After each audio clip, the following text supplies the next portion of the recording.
मुंबईसह राज्यभरात गुढीपाडव्याचा उत्साह। गिरगाव, ठाणे, डोंबिवली ठिकठिकाणी भव्य शोभायात्रांचं आयोजन।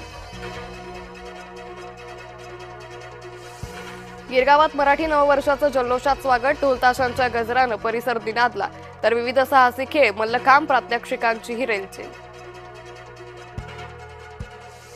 गुढीपाडव्याचा नागपुरातही उत्साह। उपराजधानीत भव्य शोभायात्रेचं आयोजन। देवेंद्र फडणवीस, अभिनेत्री सई तामणकर शोभायात्रेत सहभागी।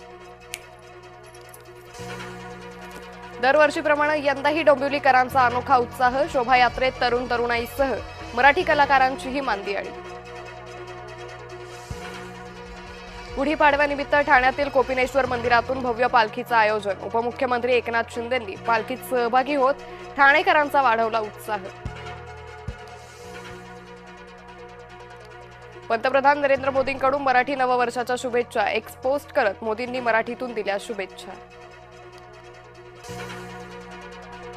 बाजारात अस्थिरता, तरीही चैतन्य कायम। गुढीपाडव्याला बाजारात उत्साह। सोने वाहन खरेदीकडे नागरिकांचा असणार कल।